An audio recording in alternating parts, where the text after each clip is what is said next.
Moi c'est Louis, donc je fais partie de l'atelier scientifique. Aujourd'hui sur cette vidéo vous allez pouvoir découvrir qu'est-ce que c'est l'atelier scientifique, quel est notre rôle, où on a pu intervenir, où on a fait des interventions. Voici notre salle de physique que je vous présente rapidement. Vous allez pouvoir voir notre labo aussi juste après avec Maëlys qui va vous le présenter. Et voilà, donc quel est notre domaine, avec qui on travaille aussi, très important, on travaille avec des chercheurs. Je vous en dis pas plus, vous allez pouvoir découvrir tout ça dans la vidéo qui suit.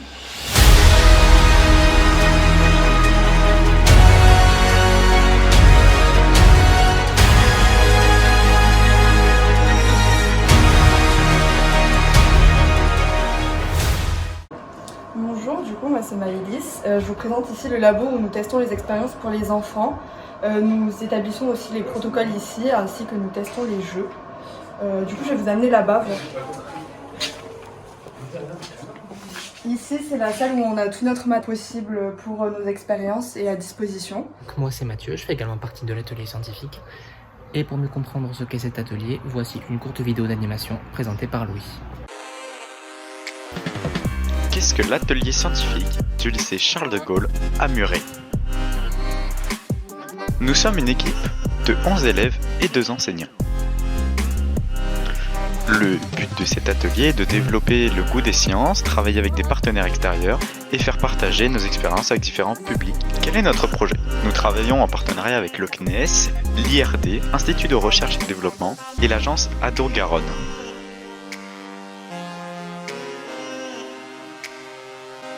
Depuis 4 ans, nous travaillons avec Stéphane Calment sur le projet Clash.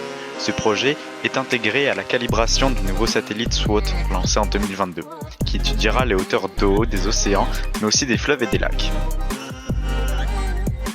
Nous accompagnons Monsieur Calment lors de ses différentes campagnes de mesures sur la Garonne, le Maroni en Guyane et le Rio Negro au Brésil. Nous en profitons pour expérimenter les différents capteurs que nous avons fabriqués. Cette année, nous avons rajouté un nouveau projet OCS, Observation des eaux continentales par des citoyens et des satellites. C'est un projet de science participatif qui consiste à placer des règles sur les fleuves et lacs pour relever des hauteurs d'eau et obtenir de multiples mesures pour SWOT. Nous en profitons pour sensibiliser les écoliers au changement climatique à travers des petits ateliers ludiques et des cours que nous avons créés. Et voilà, la vidéo est maintenant terminée. Tu peux nous retrouver sur Instagram et tu peux suivre l'actualité sur notre compte Twitter qui se situe juste ici. Et tu peux aussi suivre l'actualité sur notre site web. Vous en savez maintenant un peu plus sur l'atelier scientifique. Alors on va vous expliquer notre projet, qu'est-ce qu'on a fait durant ces 2 années. Durant notre première année du coup d'atelier scientifique, nous avons été conviés au projet OECS, Observation des eaux par des citoyens et des satellites. Et nous avons donc posé nos premières règles au four de Louge à Muret, à côté de notre lycée, et sous le vieux pont de Muret aussi, à côté de notre lycée. Sur place, nous avons donc fait découvrir le cycle de l'eau aux enfants grâce aux préparatrices de jeux pour enfants, avec des mini-ateliers, jeux de société. Et ensuite, nous avons donc préparé une présentation en anglais sur tout l'atelier scientifique, que ce soit nos projets, que ce soit nous-mêmes, pourquoi avons créé l'atelier scientifique, et voilà. Nous avons donc ensuite été invités aussi à la visite de l'aquarium de La Rochelle. Et tout ça s'est fait dans le cadre de Argonautica. En parallèle, nous avons rencontré Stéphane Calment en visio depuis nous en métropole et lui en Guyane. Il nous a expliqué justement le projet de nous emmener en Guyane effectuer des mesures avec un groupe de scientifiques sur le Maroni.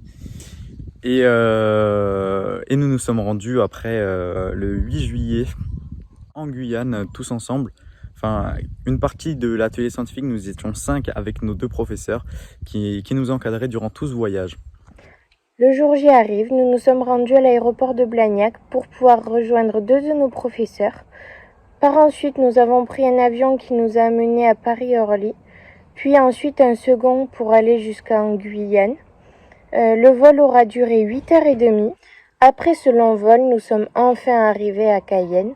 De là, nous avons pris une camionnette qui nous a menés jusqu'à Parakou, au premier lieu où nous avons passé notre première nuit dans la jungle guyanaise. Nous avons dormi dans un carbet après avoir installé nos hamacs. Le lendemain, nous avons repris la route en direction d'Apatou, là où nous sommes restés 2 nuits avant de partir en pirogue jusqu'à Grand Sentier. Durant ces 3 jours, nous avons fait la connaissance de toute l'équipe scientifique et technicienne, ainsi que Teuil et sa famille, qui nous a accueillis dans leur carbet. Et nous avons commencé l'installation de quelques capteurs, comme la DCP, la nappe sur une pirogue. Nous avons aussi eu une grande surprise de recevoir une équipe de journalistes, grâce à Stéphane Calment, qui nous a interviewés sur notre mission, et c'est ainsi que nous sommes passés sur Guyane la Première, une chaîne connue en Guyane qui est locale. Une mission de l'IRD Guyane sillonne le Maroni pour collecter de l'eau pour un futur satellite nommé SWOT. Il mesure la topographie des masses liquides à la surface de la Terre pour mieux comprendre le cycle de l'eau avant sa mise en orbite. Première étape à Apatou, Ingrid Sauséisma. Le Maroni, objet d'études scientifiques. Un laboratoire à ciel ouvert pour les chercheurs de la mission SWOT qui réalise des mesures de topographie du fleuve guyanais avec cet objet flottant insolite, une nappe rose équipée d'un GPS. Elle permet de calibrer et de valider les données du futur satellite qui fournira des informations détaillées des eaux de la planète. Pour compléter les mesures, un autre appareil tout aussi étrange est mis à l'eau. Là, on vient de mettre un système qui s'appelle l'ADCP et donc qui permet de mesurer le débit du fleuve. Et donc on va traverser le fleuve dans la largeur pour calculer le débit grâce à la vitesse du courant et à la profondeur de l'eau. Donc on est ici à Apatou, d'accord ? Et donc le trait rouge, tout ce qui est en rouge ici, c'est les trajectoires que l'on a faites les années précédentes. SWOT est un projet de satellite d'observation de la Terre chargé de mesurer le niveau des eaux de surface et d'estimer le débit des rivières ou des océans. Pour lui permettre de déchiffrer toutes ces données, c'est une entreprise spécialisée en hydrologie spatiale qui va apporter son expertise. Il y a un travail d'algorithme, de compréhension scientifique qui permet d'interpréter ce que mesure le satellite, faire tout un tas de corrections pour en déduire un débit. Donc typiquement, nous, on essaie de suivre les débits en temps réel des différentes rivières, notamment le Maroni, et ça a des implications en termes de prévision. Une mission également pédagogique. 2 enseignants et des lycéens de Haute-Garonne et 1 de Guyane accompagnent l'équipe scientifique. C'est intéressant, c'est participatif, on participe, on aide les scientifiques sur leurs projets à eux aussi, donc c'est assez sympa. Comme j'ai comme projet de travailler dans l'environnement et qu'on m'a contacté pour le projet, donc pour le coup, c'était une opportunité à ne pas rater. D'Apatou à Maripasoula, en passant par Antekumpata, ils vont prélever des échantillons pour connaître la qualité de l'eau du Maroni. Les températures, tout l'environnement qu'il y a, s'il y a plus de passages de bateaux, du coup plus de pollution, ça peut faire varier le pH et la quantité de minéraux qu'il y a dans l'eau. Alors après, nous on va ramener tout ça au laboratoire de l'agence de l'eau à Dourgaronne à Toulouse. Et après on va faire eux ils vont analyser les prélèvements qu'on aura fait tout le long de notre parcours. Et après on va comparer avec déjà la Garonne et puis avec les mesures qui auront déjà été faites. Pour cette mission, les élèves se jettent à l'eau pour installer une règle qui mesure les variations de l'eau. Un projet d'étude participatif puisque ce sont les citoyens qui vont entrer les mesures relevées à l'aide du QR code. Le site va être récupéré par notre atelier scientifique et c'est nous qui allons constater les données, justement, les trier. Et ensuite, ces données-là vont être envoyées à des scientifiques qui en demandent ou alors au CNES ou à l'agence de l'eau. La mission SWOT va se dérouler une semaine en Guyane. Le lancement du satellite est prévu, lui, pour novembre 2022. Ce projet SWOT va permettre de mieux comprendre le cycle global de l'eau et donc de mieux maîtriser les ressources devenues critiques. Les précisions de Stéphane Calment, représentant de l'IRD Guyane, c'est notre rubrique En savoir plus. Qu'est-ce que le satellite SWOT ? SWOT est un satellite d'observation de la Terre dédié au suivi de l'eau sur Terre, donc tout ce qui est les fleuves, les lacs, les réservoirs et bien sûr les océans.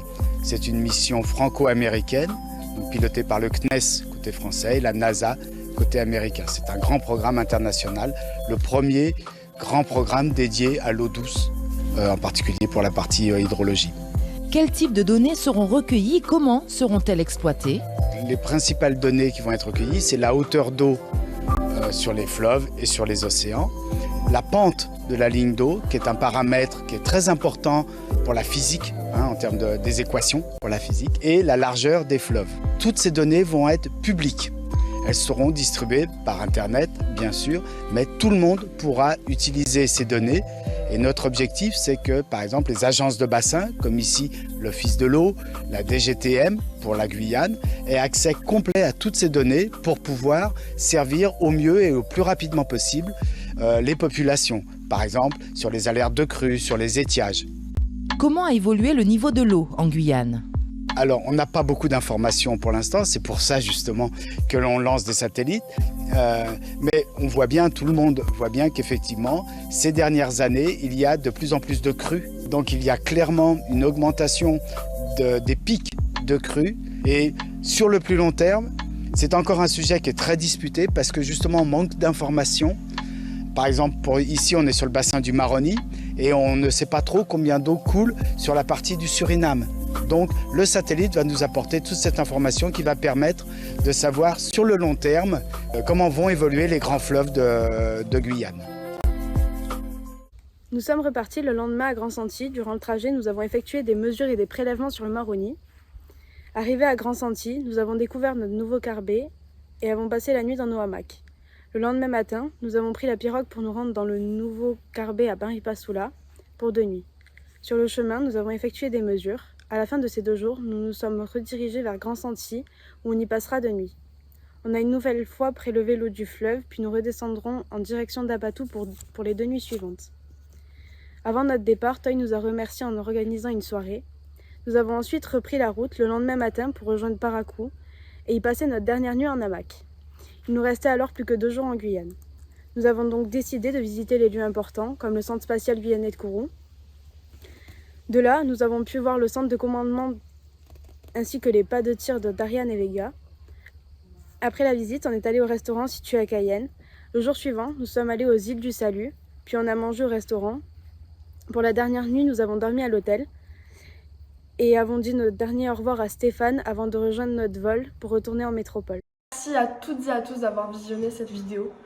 Nous remercions nos sponsors de financer ces si beaux projets et nous nous retrouvons bientôt pour l'épisode 2. En attendant, vous pouvez nous retrouver sur notre Instagram, notre Twitter et notre site web.